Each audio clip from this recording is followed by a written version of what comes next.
इस वर्ष संविधान लागू होने के 75 साल हो रहे हैं।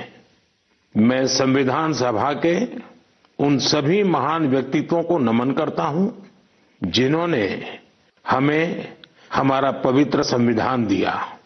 संविधान सभा के दौरान अनेक विषयों पर लंबी लंबी चर्चाएं हुई।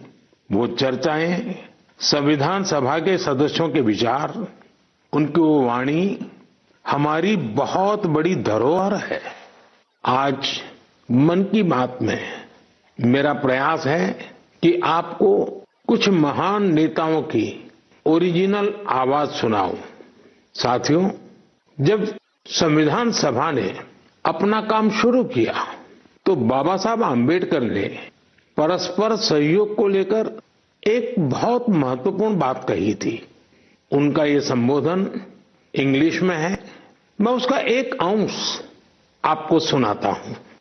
So far as the ultimate goal is concerned, I think none of us need have any apprehensions.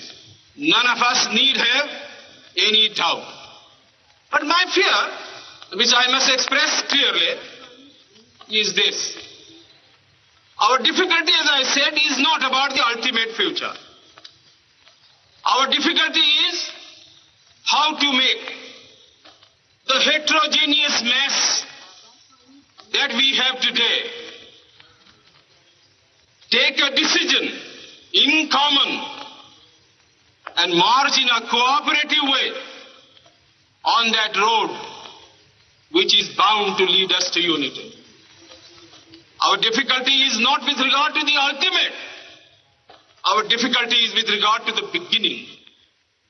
साथियों, बाबा साहब इस बात पर जोर दे रहे थे कि संविधान सभा एक साथ एक मत हो और मिलकर सर्वहित के लिए काम करे। मैं आपको संविधान सभा की एक और ऑडियो क्लिप सुनाता हूं। ये ऑडियो डॉक्टर राजेंद्र प्रसाद जी का है, जो हमारी संविधान सभा के प्रमुख थे। आइए डॉक्टर राजेंद्र प्रसाद जी को सुनते हैं। हमारा इतिहास बताता है और हमारी संस्कृति सिखाती है कि हम शांति प्रिय हैं और रहें। हमारा साम्राज्य, हमारी फतेह दूसरे तरह की रही है।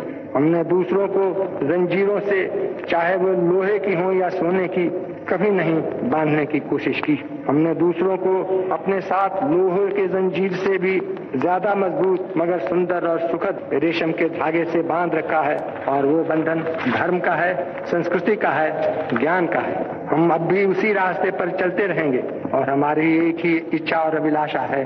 वो अभिलाषा ये है कि हम संसार में सुख और शांति कायम करने में मदद पहुंचा सकें और संसार के हाथों में सत्य और अहिंसा वो अचूक हथियार दे सकें जिसने हमें आज आजादी तक पहुंचाया है। हमारी जिंदगी और संस्कृति में कुछ ऐसा है जिसने हमें समय के थपेड़ों के बावजूद जिंदा रहने की शक्ति दी है। अगर हम अपने आदर्शों को सामने रखे रहेंगे तो हम संसार की बड़ी सेवा कर पाएंगे।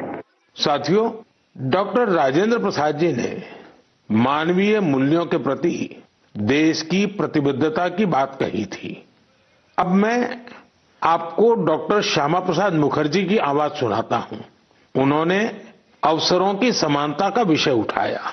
डॉक्टर श्यामा प्रसाद मुखर्जी ने कहा था, I hope, sir, that we shall go ahead with our work in spite of all difficulties and thereby help to create that great India, which will be the motherland of not this community or that, not this class of it, but of every person, man, woman and child inhabiting in this great land with respect of race, caste, creed or community. Everyone to have an equal opportunity so that he or she can develop himself and herself according to the best talent and serve the great common motherland of theirs. साथियों, मुझे उम्मीद है आपको भी संविधान सभा की debate से ये ओरिजिनल ऑडियो सुनकर अच्छा लगा होगा। हम देशवासी को इन विचारों से प्रेरणा लेकर ऐसे भारत के निर्माण के लिए काम करना है जिस पर हमारे संविधान निर्माताओं को भी गर्व हो। साथियों, गणतंत्र दिवस से एक दिन पहले 25 जनवरी को नेशनल वोटर्स डे है। ये दिन इसलिए अहम है क्योंकि इस दिन भारतीय निर्वाचन आयोग की स्थापना हुई थी, इलेक्शन कमीशन। हमारे संविधान निर्माताओं ने संविधान में हमारे चुनाव आयोग को लोकतंत्र में लोगों की भागीदारी को बहुत बड़ा स्थान दिया है। देश में जब 1951-52 में पहली बार चुनाव हुए तो कुछ लोगों को संशय था कि क्या देश का लोकतंत्र जीवित रहेगा, लेकिन हमारे लोकतंत्र ने सारी आशंकाओं को गलत साबित किया। आखिर भारत मदर ऑफ डेमोक्रेसी है। बीते दशकों में भी देश का लोकतंत्र सशक्त हुआ है, समृद्ध हुआ है। मैं चुनाव आयोग का भी धन्यवाद दूंगा, जिसने समय समय पर हमारी मतदान प्रक्रिया को आधुनिक बनाया है, मजबूत किया है। आयोग ने जनशक्ति को और शक्ति देने के लिए तकनीकी शक्ति का उपयोग किया। मैं चुनाव आयोग को निष्पक्ष चुनाव के उनके कमिटमेंट के लिए बधाई देता हूं। मैं देशवासियों से कहूंगा कि वो ज्यादा से ज्यादा संख्या में अपने मत के अधिकार का उपयोग करें, हमेशा करें, और देश के डेमोक्रेटिक प्रोसेस का हिस्सा भी बने और इस प्रोसेस को सशक्त भी करें। मेरे प्यारे देशवासियों, प्रयागराज में महाकुंभ का श्री गणेश हो चुका है। चिरस्मरणीय जन सैलाब, अकल्पनीय दृश्य और समता समरसता का असाधारण संगम। इस बार कुंभ में कई दिव्य योग भी बन रहे हैं। कुंभ का ये उत्सव विविधता में एकता का उत्सव मनाता है। संगम की रेती पर पूरे भारत के, पूरे विश्व के लोग जुटते हैं। हजारों वर्षों से चली आ रही इस परंपरा में कहीं भी कोई भेदभाव नहीं, जातिवाद नहीं। इसमें भारत के दक्षिण से लोग आते हैं, भारत के पूर्व और पश्चिम से लोग आते हैं। कुंभ में गरीब अमीर सब एक हो जाते हैं। सब लोग संगम में डुबकी लगाते हैं, एक साथ भंडारों में भोजन करते हैं, प्रसाद लेते हैं। तभी तो कुंभ एकता का महाकुंभ है। कुंभ का आयोजन हमें ये भी बताता है कि कैसे हमारी परंपराएं पूरे भारत को एक सूत्र में बांधती हैं। उत्तर से दक्षिण तक मान्यताओं को मानने के तरीके एक जैसे ही हैं। एक तरफ प्रयागराज, उज्जैन, नासिक और हरिद्वार में कुंभ का आयोजन होता है, वैसे ही दक्षिण भूभाग में गोदावरी, कृष्णा, नर्मदा और कावेरी नदी के तटों पर पुष्करम होते हैं। ये दोनों ही पर्व हमारी पवित्र नदियों से, उनकी मान्यताओं से जुड़े हुए हैं। इसी तरह कुंभकोणम से तिरुक्कड़ियूर, कुड़वासल से तिरुचेरै अनेक ऐसे मंदिर हैं जिनकी परंपराएं कुंभ से जुड़ी हुई हैं। साथियों, इस बार आप सब ने देखा होगा कि कुंभ में युवाओं की भागीदारी बहुत व्यापक रूप में नजर आती है। और ये भी सच है कि जब युवा पीढ़ी अपनी सभ्यता के साथ गर्व के साथ जुड़ जाती है तो उसकी जड़ें और मजबूत होती हैं और तब उसका स्वर्णिम भविष्य भी सुनिश्चित हो जाता है। हम इस बार कुंभ के डिजिटल फुटप्रिंट्स भी इतने बड़े स्केल पर देख रहे हैं। कुंभ की ये वैश्विक लोकप्रियता हर भारतीय के लिए गर्व की बात है। साथियों, कुछ दिन पहले ही पश्चिम बंगाल में गंगा सागर मेले का भी विहंगम आयोजन हुआ है। संक्रांति के पावन अवसर पर इस मेले में पूरी दुनिया से आए लाखों श्रद्धालुओं ने डुबकी लगाई है। कुंभ, पुष्करम और गंगा सागर मेला। हमारे ये पर्व हमारे सामाजिक मेलजोल को, सद्भाव को, एकता को बढ़ाने वाले पर्व हैं। ये पर्व भारत के लोगों को भारत की परंपराओं से जोड़ते हैं और जैसे हमारे शास्त्रों ने संसार में धर्म, अर्थ, काम, मोक्ष चारों पर बल दिया है, वैसे ही हमारे पर्वों और परंपराएं भी आध्यात्मिक, सामाजिक, सांस्कृतिक और आर्थिक हर पक्ष को भी सशक्त करते हैं। साथियों, इस महीने हमने पौष शुक्ल द्वादशी के दिन रामलला के प्राण प्रतिष्ठा पर्व की पहली वर्षगांठ मनाई है। इस साल पौष शुक्ल द्वादशी 11 जनवरी को पड़ी थी। इस दिन लाखों राम भक्तों ने अयोध्या में रामलला के साक्षात दर्शन कर उनका आशीर्वाद दिया। प्राण प्रतिष्ठा की ये द्वादशी भारत की सांस्कृतिक चेतना की पुनः प्रतिष्ठा की द्वादशी है। इसलिए पौष शुक्ल द्वादशी का ये दिन एक तरह से प्रतिष्ठा द्वादशी का दिन भी बन गया है। हमें विकास के रास्ते पर चलते हुए ऐसे ही अपनी विरासत को भी सहेजना है, उनसे प्रेरणा लेते हुए आगे बढ़ना है। मेरे प्यारे देशवासियों, 2025 की शुरुआत में ही भारत ने अंतरिक्षीय क्षेत्र में कई ऐतिहासिक उपलब्धियां हासिल की हैं।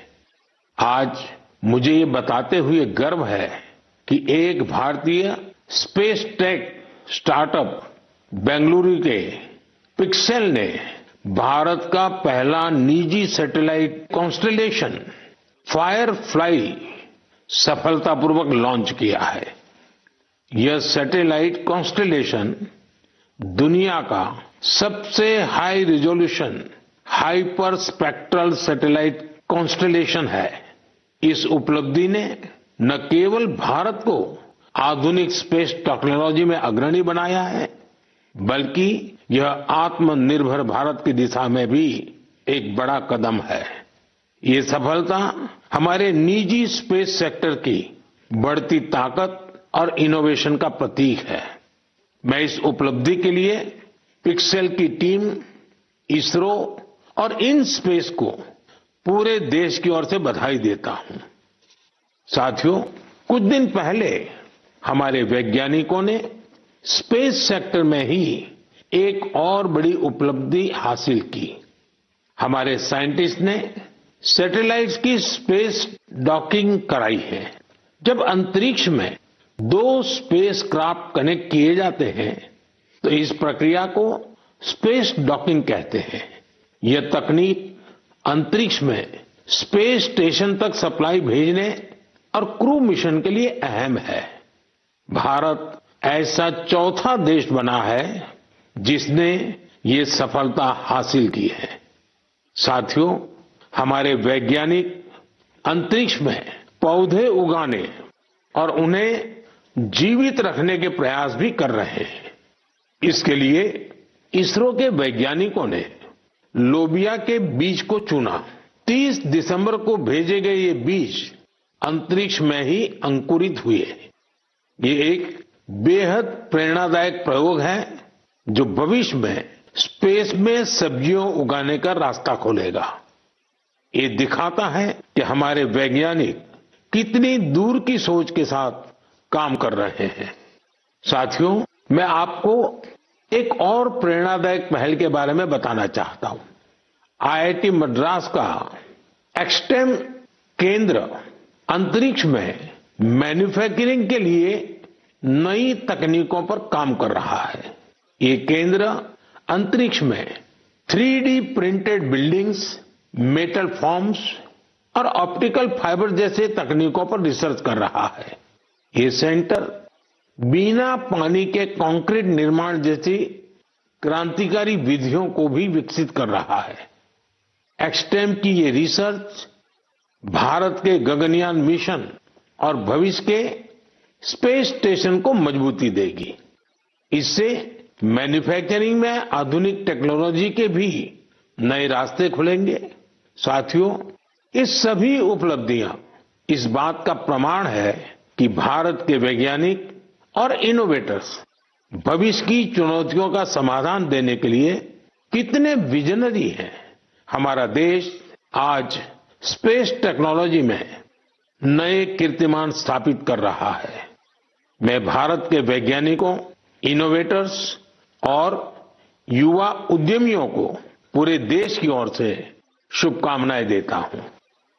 मेरे प्यारे देशवासियों, आपने कई बार इंसानों और जानवरों के बीच गजब की दोस्ती की तस्वीरें देखी होगी। आपने जानवरों की वफादारी की कहानियां सुनी होगी। जानवर पालतू हों या जंगल में रहने वाले पशु, इंसानों से उनका नाता कई बार हैरान कर देता है। जानवर भले बोल नहीं पाते, लेकिन उनकी भावनाओं को, उनके हाव भाव को इंसान भली भांति भांप लेते हैं। जानवर भी प्यार की भाषा को समझते हैं, उसे निभाते भी हैं। मैं आपसे असम का एक उदाहरण साझा करना चाहता हूं। असम में एक जगह है नौगांव। नौगांव हमारे देश की महान विभूति श्रीमद शंकर देव जी का जन्मस्थान भी है। यह जगह बहुत ही सुंदर है। यहाँ हाथियों का भी एक बड़ा ठिकाना है। इस क्षेत्र में कई घटनाएं देखी जा रही थी जहां हाथियों के झुंड फसलों को बर्बाद कर देते थे। किसान परेशान रहते थे, जिससे आसपास के करीब 100 गांवों के लोग बहुत परेशान थे। लेकिन गांव वाले हाथियों की भी मजबूरी समझते थे। उन्हें पता था कि हाथी भूख मिटाने के लिए खेतों का रुख कर रहे हैं, इसलिए गांव वालों ने इसका समाधान निकालने की सोची। गांव वालों की एक टीम बनी जिसका नाम था हाथी बंधु। हाथी बंधुओं ने सूझबूझ दिखाते हुए करीब 800 बीघा बंजर भूमि पर एक अनूठी कोशिश की। यहां गांव वालों ने आपस में मिलजुल कर नेपियर ग्रास लगाई। इस घास को हाथी बहुत पसंद करते हैं। इसका असर ये हुआ कि हाथियों ने खेतों की ओर जाना कम कर दिया। यह हजारों गांव वालों के लिए बहुत राहत की बात है। उनका ये प्रयास हाथियों को भी खूब भाया है। साथियों, हमारी संस्कृति और विरासत हमें आसपास के पशु पक्षियों के साथ प्यार से रहना सिखाती है। ये हम सभी के लिए बहुत खुशी की बात है कि बीते 2 महीनों में हमारे देश में 2 नए टाइगर रिजर्व्स जुड़े हैं। इनमें से एक है छत्तीसगढ़ में गुरु घासीदास तमोर पिंगला टाइगर रिजर्व और दूसरा है एमपी में रातापानी टाइगर रिजर्व। मेरे प्यारे देशवासियों, स्वामी विवेकानंद जी ने कहा था, जिस व्यक्ति में अपने आइडिया को लेकर जुनून होता है वही अपने लक्ष्य को हासिल कर पाता है। किसी आइडिया को सफल बनाने के लिए हमारा पैशन और डेडिकेशन सबसे जरूरी होता है। पूरी लगन और उत्साह से ही इनोवेशन, क्रिएटिविटी और सफलता का रास्ता अवश्य निकलता है। कुछ दिन पहले ही स्वामी विवेकानंद जी की जयंती पर मुझे विकसित भारत यंग लीडर्स डायलॉग का हिस्सा बनने का सौभाग्य मिला। यहां मैंने देश के कोने कोने से आए युवा साथियों के साथ अपना पूरा दिन बिताया। युवाओं ने स्टार्टअप्स, कल्चर, विमेन, यूथ और इंफ्रास्ट्रक्चर जैसे कई सेक्टर्स को लेकर अपने आइडियाज शेयर किए। यह कार्यक्रम मेरे लिए बहुत यादगार रहा। साथियों, कुछ दिन पहले ही स्टार्टअप इंडिया के 9 साल पूरे हुए हैं। हमारे देश में जितने स्टार्टअप्स 9 साल में बने हैं, उनमें से आधे से ज्यादा टियर 2 और टियर 3 शहरों से हैं।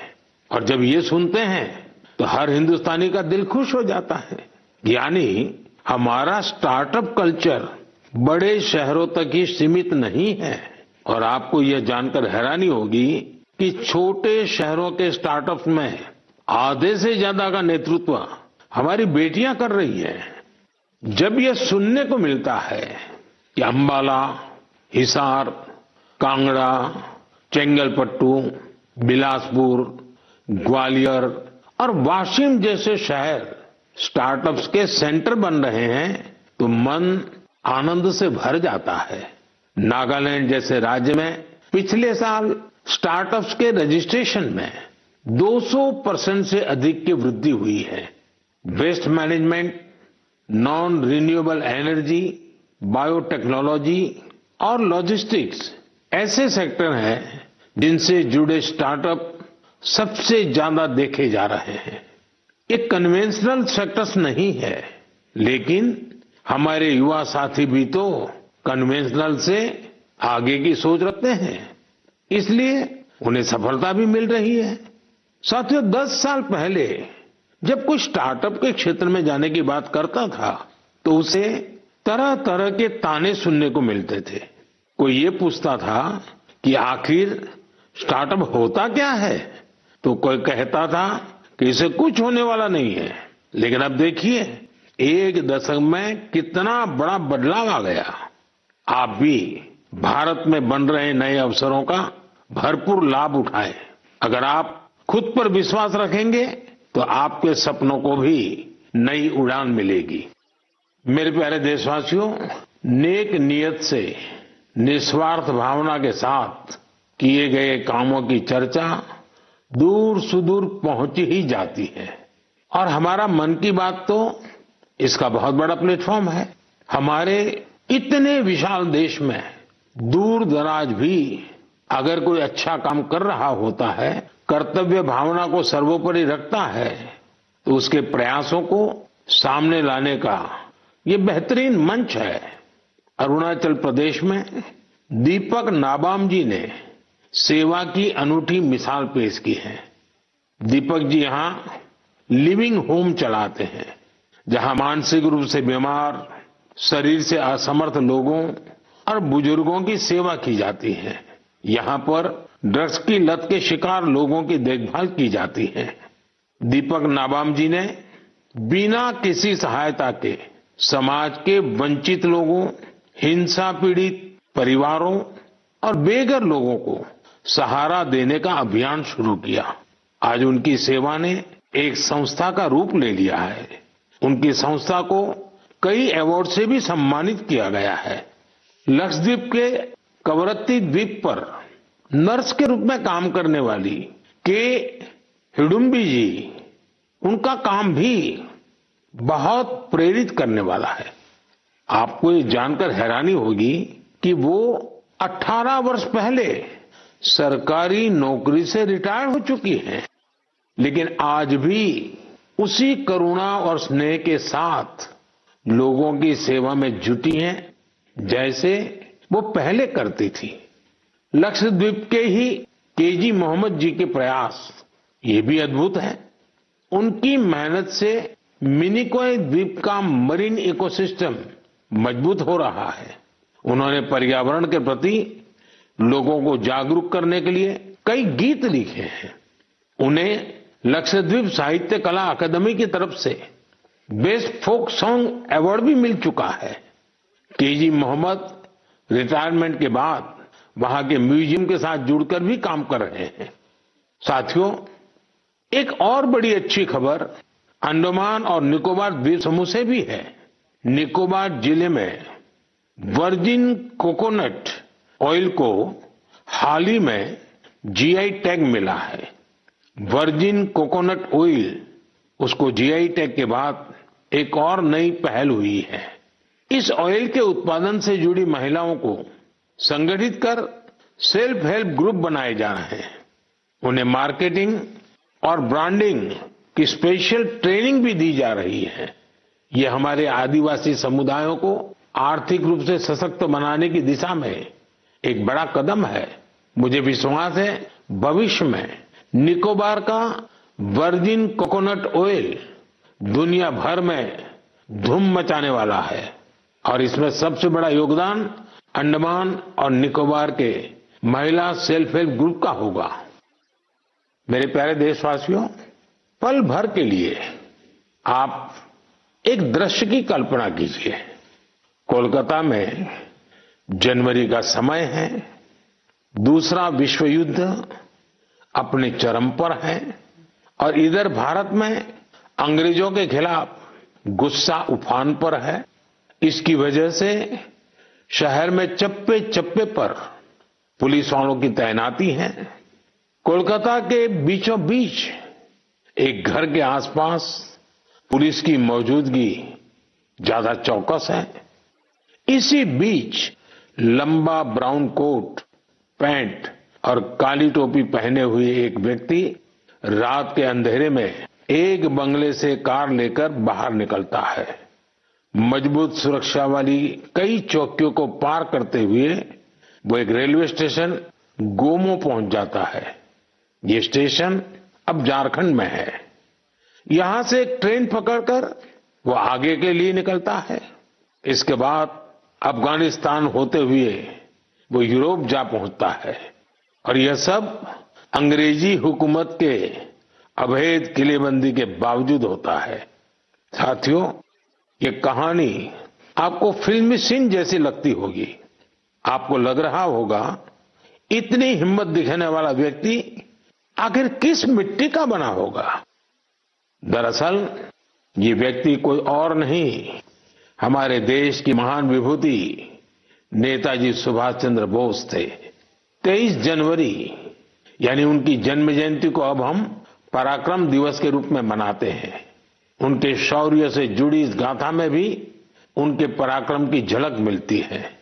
कुछ साल पहले मैं उनके उसी घर में गया था जहां से वे अंग्रेजों को चकमा देकर निकले थे।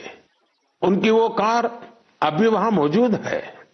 वो अनुभव मेरे लिए बहुत ही विशेष रहा। सुभाष बाबू एक विजनरी थे। साहस तो उनके स्वभाव में रचा बसा था। इतना ही नहीं, वे बहुत कुशल प्रशासक भी थे। महज 27 साल की उम्र में वो कोलकाता कॉरपोरेशन के चीफ एग्जीक्यूटिव ऑफिसर बने और उसके बाद उन्होंने मेयर की जिम्मेदारी भी संभाली। एक प्रशासक के रूप में भी उन्होंने कई बड़े काम किए। बच्चों के लिए स्कूल, गरीब बच्चों के लिए दूध का इंतजाम और स्वच्छता से जुड़े उनके प्रयासों को आज भी याद किया जाता है। नेताजी सुभाष का रेडियो के साथ ही गहरा नाता रहा है। उन्होंने आजाद हिंद रेडियो की स्थापना की थी, जिस पर उन्हें सुनने के लिए लोग बड़ी बेसब्री से प्रतीक्षा करते थे। उनके संबोधनों से विदेशी शासन के खिलाफ लड़ाई को एक नई ताकत मिलती थी।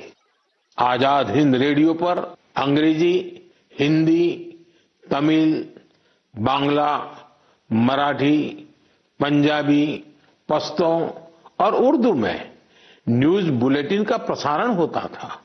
मैं नेताजी सुभाष चंद्र बोस को नमन करता हूं। देश भर के युवाओं से मेरा आग्रह है कि वे उनके बारे में अधिक से अधिक पढ़ें और उनके जीवन से निरंतर प्रेरणा लें। साथियों, मन की बात का ये कार्यक्रम हर बार मुझे राष्ट्र के सामूहिक प्रयासों से, आप सबकी सामूहिक इच्छा शक्ति से जोड़ता है। हर महीने मुझे बड़ी संख्या में आपके सुझाव, आपके विचार मिलते हैं और हर बार इन विचारों को देखकर विकसित भारत के संकल्प पर मेरा विश्वास और बढ़ता है। आप सब इसी तरह अपने अपने काम से भारत को सर्वश्रेष्ठ बनाने के लिए प्रयास करते रहें। इस बार की मन की बात में फिलहाल इतना ही। अगले महीने फिर मिलेंगे। भारतवासियों की उपलब्धियां, संकल्पों और सिद्धियों की नई गाथाओं के साथ। बहुत बहुत धन्यवाद। नमस्कार।